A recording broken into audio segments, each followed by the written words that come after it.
నమస్కారం ఘంటారవానికి స్వాగతం ముందుగా ప్రధాన అంశాలు కాసేపట్లో భద్రాద్రి రాముని కళ్యాణం స్వర్ణంగా సుందరంగా ముస్తాబైన మిథులా మైదానం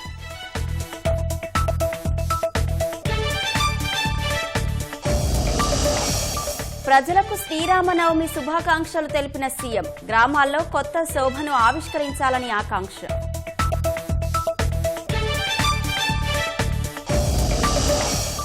బాపట్ల జిల్లా ఇంకొల్లులో 24 గంటల్లో చోరీ కేసు ఛేదించిన పోలీసులు నిందితుడి నుంచి 55 లక్షల నగదు బంగారు ఆభరణాలు స్వాధీనం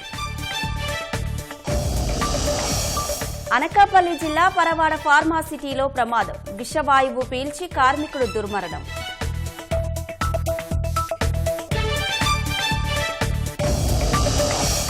ట్రంప్ నిర్ణయాలపై అమెరికన్ల నిరసన జ్వాల సామాజిక భద్రత కల్పిస్తామని శ్వేత సౌధం ప్రకటన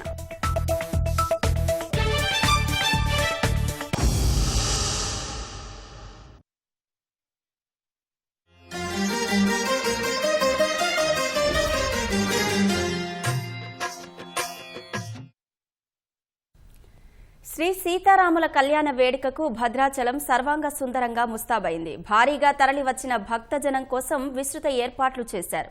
మరింత సమాచారం మా ప్రతినిధి లింగయ్య ప్రత్యక్ష ప్రసారం ద్వారా అందిస్తారు.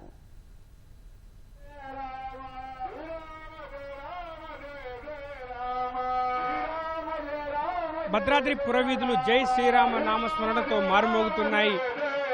ప్రధాన ఘట్టమైన కళ్యాణ క్రతువు కాసేపటిలో ప్రారంభం కానున్న దృష్ట్యా భద్రాద్రి పురవీధులన్నీ కూడా భక్తజనంతో కిక్కిరిసిపోతున్నాయి, కిటకిటలాడుతున్నాయి. ఎటు చూసినా భద్రాచలం పురవీధుల్లో ఎక్కడ చూసినా భక్తజన సందడి కనిపిస్తుంది, భక్తుల సందడి కనిపిస్తుంది. రాములోరి భక్తులు తండోపతండాలుగా తరలి వచ్చి సీతారామచంద్రస్వామి వారి కళ్యాణాన్ని కనులారా వీక్షించి తరించేందుకు పెద్ద ఎత్తున తెలుగు రాష్ట్రాల నుంచే కాకుండా దేశ నలుమూలల నుంచి కూడా తరలి వచ్చారు. అధికార యంత్రాంగం అంచనాలకు మించి కూడా భక్తజనం భద్రాద్రికి ఈసారి పోటెత్తిందని చెప్పాలి. దాదాపు 24 సెక్టార్లుగా విభజించి భక్తులను లోపలికి అనుమతించారు. మొత్తం సెక్టార్లు కూడా పూర్తిగా భక్తులతో కిటకిటలాడిపోతున్నాయి, కిక్కిరిసిపోతున్నాయని చెప్పవచ్చు. మొత్తం పరిసరాలన్నీ కూడా ఇప్పుడు శ్రీరామ నామస్మరణతో మారుమోగుతున్నాయి. కాసేపటి క్రితం కళ్యాణ మూర్తులను కూడా ప్రధాన ఆలయం నుంచి ఊరేగింపుగా తిరువీధిలో ఊరేగింపుగా తీసుకొని కాసేపటి క్రితం మిథిలా స్టేడియానికి చేరుకున్నారు. కాసేపట్లో సరిగ్గా 10:30 కళ్యాణ క్రతువు ప్రారంభం కాబోతుంది. ఈ కళ్యాణ క్రతువు ఆద్యంతం భక్తుల్ని వీలున విందుకు గురిచేయనుంది. కనుల పండుగ సాగే ఈ కళ్యాణ క్రతువును కనులారా వీక్షించి తరించేందుకు భక్తజనం కోటి ఆశలతో ఎదురు చూస్తుంది. మరోవైపు దాదాపు 10 సంవత్సరాల తర్వాత ముఖ్యమంత్రి ఇక్కడికి ఈ కళ్యాణ మహోత్సవానికి రానుండటం, అదేవిధంగా ముత్యాల తలంబ్రాలు, పట్టు వస్త్రాలు ప్రభుత్వం తరఫున సమర్పిస్తుండడం ఆనవాయితీగా వస్తున్న సందర్భంలో ఈసారి మరి కాసేపట్లో ముఖ్యమంత్రి రేవంత్ రెడ్డి కూడా ఇక్కడికి చేరుకోబోతున్నారు. ఉప ముఖ్యమంత్రి బట్టి విక్రమార్క, కొంతమంది మంత్రివర్గం సభ్యులు కూడా ఇక్కడికి చేరుకోబోతున్నారు. మొత్తం ఈ వేడుక ఆద్యంతం కమనీయంగా సాగబోతుంది. తిరుకళ్యాణ బ్రహ్మోత్సవాల్లో ప్రధాన ఘట్టమైన కళ్యాణ మహోత్సవం అనేది లోక కళ్యాణంగా భావిస్తారు. సీతారామచంద్రస్వామి కళ్యాణం అంటే జగత్ కళ్యాణంగా భక్త కోటి కొలుస్తుంది. ఈ సీతారామచంద్రస్వామి వారి కళ్యాణాన్ని ప్రత్యక్షంగా అదేవిధంగా ఇక్కడ వచ్చి తిలకిస్తే తమ జీవితం సార్థకమవుతుంది, తమ జన్మ ధన్యమవుతుందని చెప్పి భక్త కోటి భావిస్తూ ఉంటుంది. అందుకే ప్రతి ఏటా జరిగే బ్రహ్మోత్సవాల్లో అత్యంత వైభవపేతంగా ఈ కళ్యాణ క్రతువును నిర్వహించడం ఆనవాయితీగా వస్తుంది.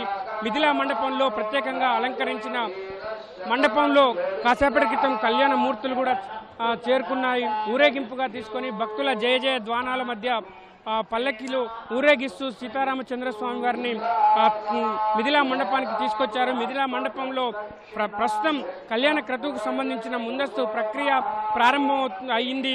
సరిగ్గా 10:30 ఈ కళ్యాణ క్రతువు ప్రారంభం కాబోతుంది. 12 గంటల నుంచి 12:30 మధ్యలో ప్రధాన ఘట్టం ఆవిష్కృతం కాబోతుంది. సీతారాములు మనవాడే ఆ మధుర క్షణాలు భక్త కోటిని ఒక తన్మయత్వంలో ముంచెత్తనున్నాయి. సంతోష సాగరంలో అందరినీ తేలియాడే ఆ క్షణాల కోసం భక్తులంతా కూడా కోటి వేయి కళ్ళతో ఎదురు చూస్తున్నారు, కోటి ఆశలతో ఎదురు చూస్తున్నారు. ఆ గడియలు రానే వచ్చాయి. మరి కాసేపట్లో ఈ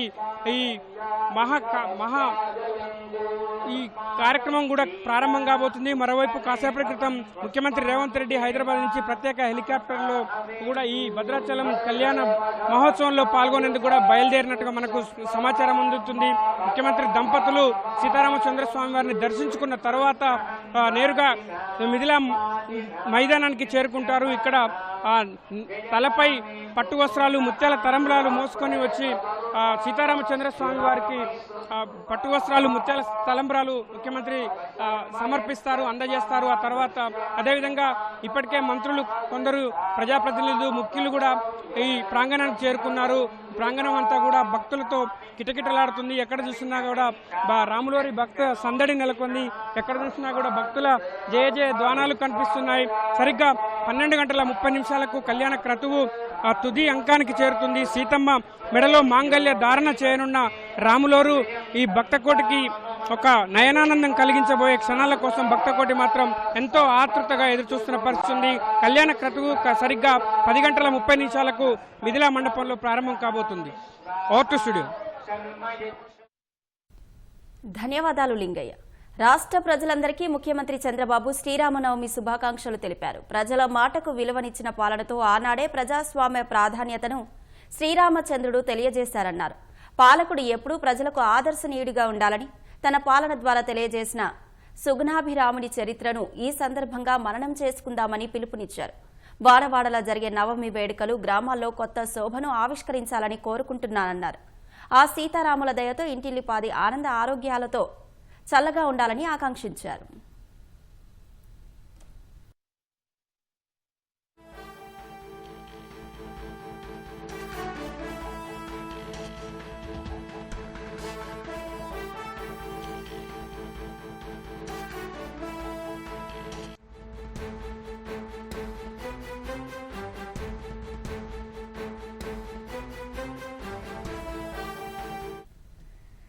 తిరుపతి ఎస్వీయు క్యాంపస్లో చిరుత బోనులో చిక్కింది. మరింత సమాచారం మా ప్రతినిధి నారాయణప్పను అడిగి తెలుసుకుందాం. నారాయణప్ప, అటవీ సిబ్బందికి చిరుత ఎప్పుడు చిక్కింది, వివరాలేంటి?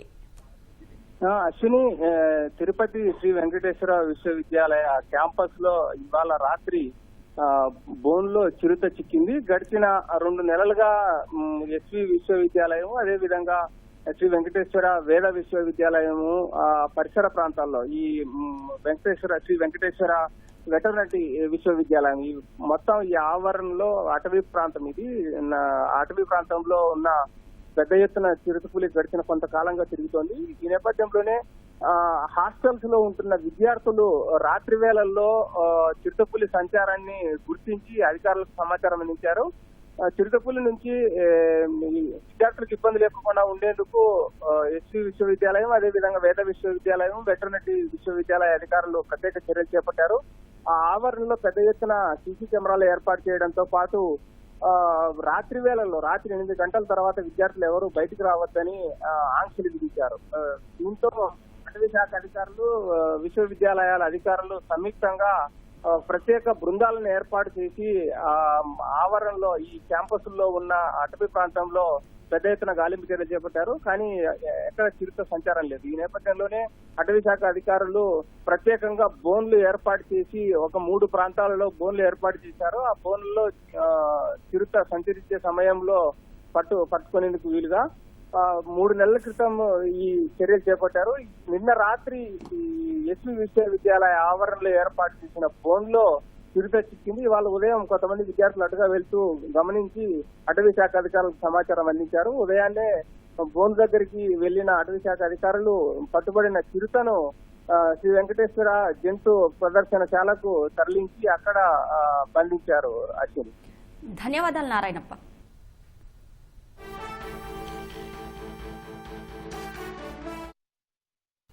అనకాపల్లి జిల్లా పరవాడ జవహర్లాల్ నెహ్రూ ఫార్మాసిటీలోని రాంకీ కామన్ అప్లిమెంట్ ట్రీట్మెంట్లో విషవాయువు పీల్చి ఓ కార్మికుడు చనిపోయాడు. రసాయనాల శాంపిల్స్ సేకరిస్తుండగా విషవాయువులు పీల్చి స్పృహ కోల్పోయాడు.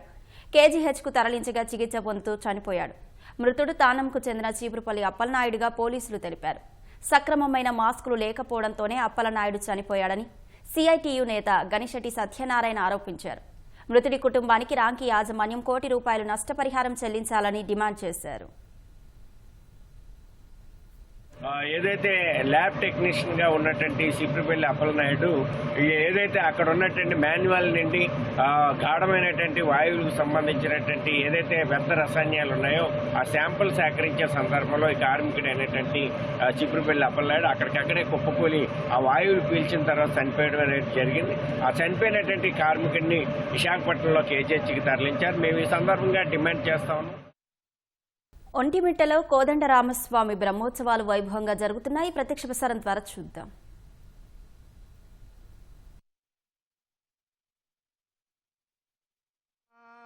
ఇంద్రస్య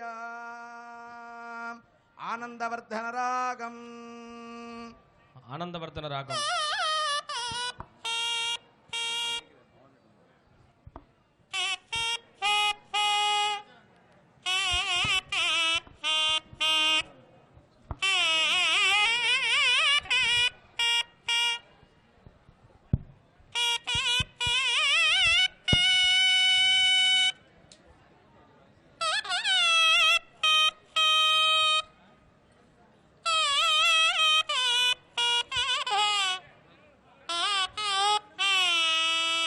త్రిపుటతాళః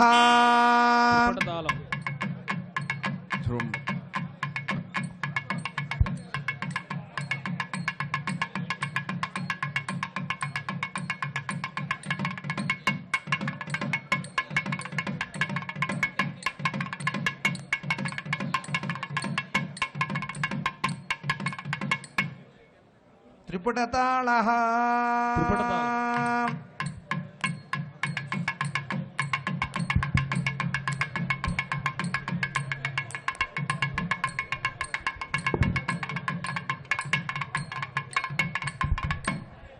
అసమసురతరు కుసుమ పరిమళ ప్రసుర సురభిత వక్షసం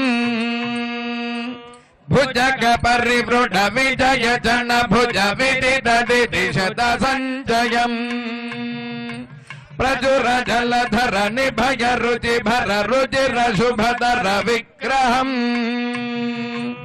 సమత శతమఘనమిత సురగణ కలిత నిజ పద పంకజం సమత శతమఘనమిత సురగణ కలిత నిజ పద పంకజం కలిత నిజ పద పంకజం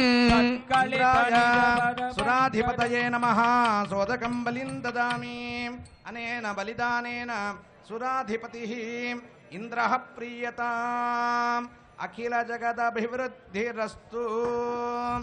ఓం అగ్నినాగ్నిస్తమిధ్యతే కవిర్గ్రహపతిర్యువా హవ్యవాట్యుక్వా ఆస్యః.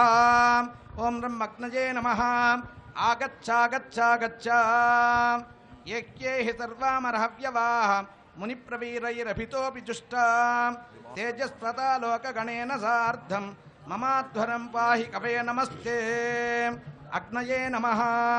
హే వైశ్వానరా అద్య సమిధాద్యవపాచరు పురోడాశదధి క్షీరాది హవిర్భిః సంవర్ధిత శరీరః సృక్సృవజుక్వేళాపాత్ర కమండలూపభృత్యుక్వేళాపాత్ర శూర్పోలూఖల ముసలాత్యనేక యజ్ఞాయుధైః సంభృత సంభారైః యజమానైః అధ్వర్యు ప్రభృతిభిః స్వాధ్యాయం వషట్కారాదిభిః కర్పూర గుగ్గుల్వాదిధూపైః నానావిధజాల దీపికాజ్వాలాజాలైః పరివృత అనుగమ్యమానః స్వాహా స్వధాభ్యాం సహ మేషవాహనమార్క్యాంజలిం కుర్వన్ అస్య దేవదేవస్య భగవతో నారాయణస్య శ్రియః పతేః పురుషోత్తమస్య శ్రీ సీతాలక్ష్మణసమేతస్య శ్రీకోదండరామస్వామినః నవాహ మహోత్సవార్థం విశ్వక్సేన ప్రశాసనాత్ గరుడ దివ్యాజ్ఞయా చ ధ్వజారోహణాది అవబృధాంతం ఆగచ్చాగచ్చ వస్తవ్యం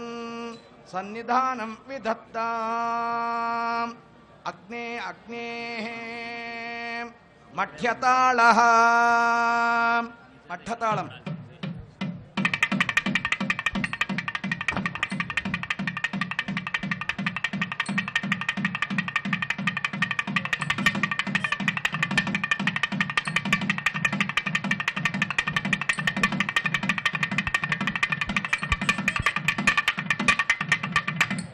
రాగః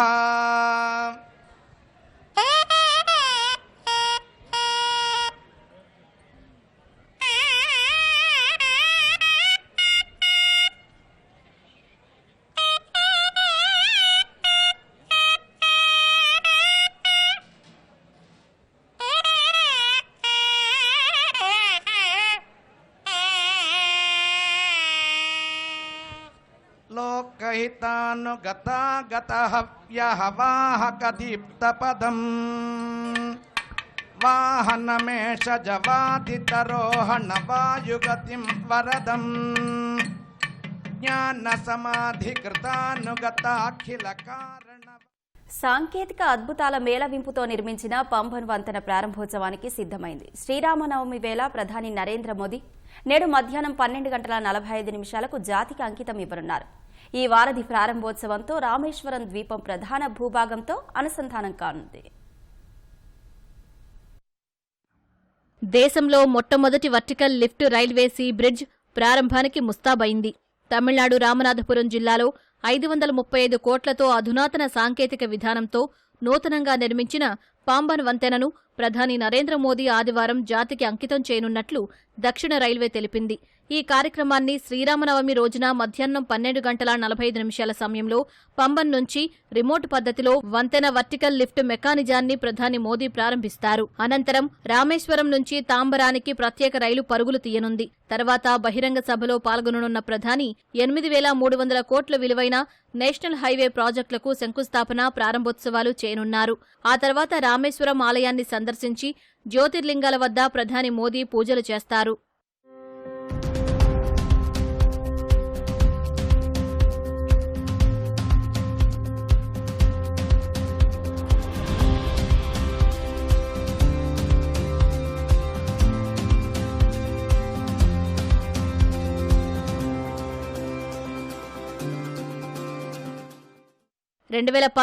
మార్చి 1 ప్రధాని మోదీ ఈ ప్రాజెక్టుకు శంకుస్థాపన చేయగా 2020లో రైలు వికాస్ నిగమ్ లిమిటెడ్ పనులు చేపట్టి 4 ఏళ్లలో పూర్తి చేసింది. సముద్రంలో 2.08 కిలోమీటర్ల పొడవు ఉండే ఈ వంతెన దిగువన ఓడల రాకపోకలకు వీలుగా కీలకమైన వర్టికల్ లిఫ్ట్ ఉంటుంది. 2.08 కిలోమీటర్ల వంతెనలో 99 దిమ్మెలు 18.3 మీటర్ల పొడవుతో నిర్మించారు.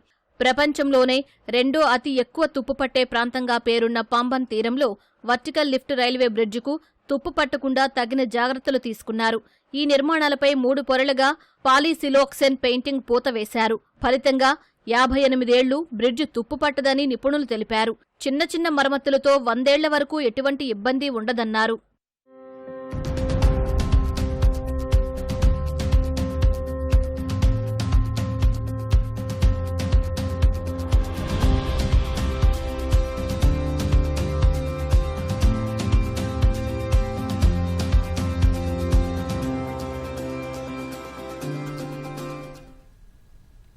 అధ్యక్షుడు డొనాల్డ్ ట్రంప్ అనూహ్య నిర్ణయాలకు వ్యతిరేకంగా వేలాది మంది అమెరికా ప్రజలు ఆందోళనకు దిగారు. North Carolina, Massachusetts, Washington DC సహా పలు చోట్ల నిరసనలో పాల్గొన్నారు. ప్రభుత్వ సంస్థల్లో ఉద్యోగాల కోత, ఆర్థిక వ్యవస్థపై పడుతున్న ప్రభావం, మానవ హక్కులు, ఇతర అంశాలపై ట్రంప్తో పాటు బిలియనీర్ మస్క్ తీరును తప్పుబట్టారు. అమెరికన్లు కోరుకుంటున్నట్టుగా ట్రంప్ పాలన లేదంటూ ప్లకార్డులు ప్రదర్శించారు. అమెరికా అధ్యక్షుడు డొనాల్డ్ ట్రంప్ అనూహ్య నిర్ణయాలపై స్వదేశంలోనే పెద్ద ఎత్తున నిరసనలు వ్యక్తమవుతున్నాయి. ప్రభుత్వ సంస్థల్లో ఉద్యోగాల కోత, ఆర్థిక వ్యవస్థపై పడుతోన్న ప్రభావం, మానవ హక్కులు, ఇతర అంశాలపై ట్రంప్తో పాటు బిలియనీర్ మస్క్ చర్యలపై అమెరికన్లు మండిపడుతున్నారు. ట్రంప్ తీరును వ్యతిరేకిస్తూ శనివారం వేలాది మంది నిరసనకారులు నార్త్ కరోలినాలోని షాలెట్, మసాచుసెట్స్ లోని బోస్టన్, వాషింగ్టన్ డీసీ సహా పలు చోట్ల భారీ నిరసనలు చేపట్టారు. హ్యాండ్స్ ఆఫ్ పేరిట 150కి పైగా గ్రూపులు, 1200కు పైగా ప్రదర్శనలు ఇచ్చాయి. ఆందోళనకారుల్లో పౌర హక్కుల సంస్థల ప్రతినిధులు, కార్మిక సంఘాలు, ట్రాన్స్జెండర్లు, న్యాయవాదులు, దివ్యాంగులు, నిపుణులు పాల్గొన్నారు.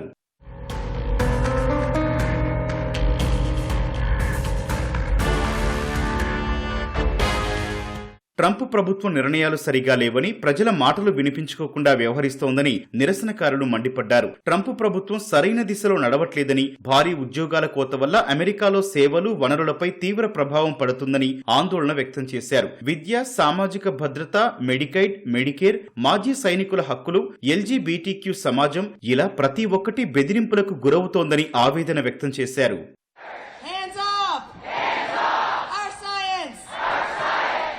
ఈ నిరసనలపై శ్వేత సౌధం స్పందించింది. సామాజిక భద్రత, మెడికేడ్లను ట్రంప్ ఎల్లప్పుడూ రక్షిస్తారని ఒక ప్రకటనలో తెలిపింది. మరోవైపు ట్రంప్ పరస్పర టారిఫ్ల నిర్ణయం వేళ ప్రపంచ కుబేరుడు డోజ్ అధిపతి ఎలాన్ మస్క్ కీలక విషయాలను వెల్లడించారు. భవిష్యత్తులో అమెరికా, ఐరోపా చాలా సన్నిహితమైన, బలమైన భాగస్వామ్యాన్ని సృష్టించగలవని పేర్కొన్నారు. ఎలాంటి పరస్పర పన్నులు లేని జీరో టారిఫ్ జోన్ కు చేరుకోగలవని ఆశాభావం వ్యక్తం చేశారు. ఇటలీ లీగ్ పార్టీ ప్రతినిధులను ఉద్దేశించి ఓ వీడియో లింక్ ద్వారా మాట్లాడిన మస్క్ ఈ వ్యాఖ్యలు చేశారు. కేరళలో ఒక సంస్థ ఆశించిన మేరకు పనిచేయని ఉద్యోగుల పట్ల అమానవీయంగా వ్యవహరించింది. శునకాల మాదిరి మోకాలపై నడవాలని, నేలపై ఉన్న కరెన్సీ నాణాలను నాలుకతో తీయాలని ఆదేశించింది. ఇందుకు సంబంధించిన దృశ్యాలు స్థానికంగా ప్రసారం కావడంతో స్పందించిన కేరళ కార్మిక శాఖ సమగ్ర విచారణకు ఆదేశించింది. వీడియోలో ఉన్న ప్రకారం సంస్థలో పనిచేస్తున్న వ్యక్తి మెడకు బెల్టు కట్టి ఉండగా అతన్ని మరో వ్యక్తి మోకాలపై కుక్కలా నడిపించుకుంటూ వెళ్లాడు. మరికొందరు నాలుకతో కిందున్న నాణాలు తీశారు. నిర్దేశించిన టార్గెట్ను పూర్తి చేయని ఉద్యోగులపై తమ సంస్థ ఇలా వేధింపులకు పాల్పడుతోందని కొందరు ఉద్యోగులు ఆరోపించారు.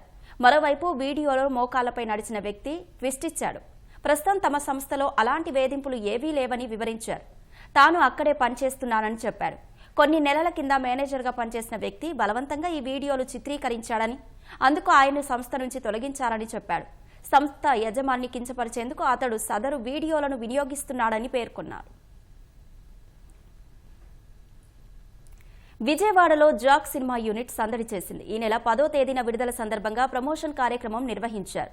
అనంతరం మీడియా సమావేశంలో హీరో సిద్దు జొన్నలగడ్డ, హీరోయిన్ వైష్ణవి చైతన్య, నిర్మాత డివిఎస్ ప్రసాద్ పాల్గొన్నారు.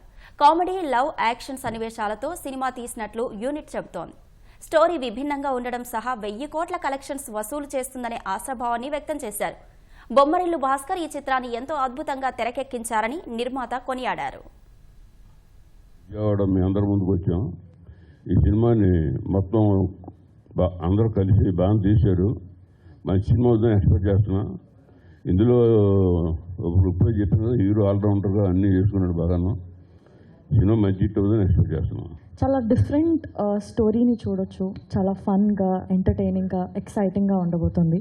జాక్ అని ఎందుకంటాం అంటే, మీరు సినిమా చూస్తే తను మీకు వేరే వేరే అవుట్ఫిట్స్లో, వేరే వేరే వేషాల్లో వాటిలో కనిపిస్తూ ఉంటాడు క్యారెక్టర్. మీ ట్రైలర్ చూసినా, మేము ఇప్పటివరకు రిలీజ్ చేసిన మెటీరియల్ అంతా చూసినా కూడా ఒక జాక్ ఆఫ్ ఆల్ ట్రేడ్స్ అని ఒక సేయింగ్ ఉంటుందండి ఇంగ్లీష్లో. Jack of all trades, master of someone అన్న.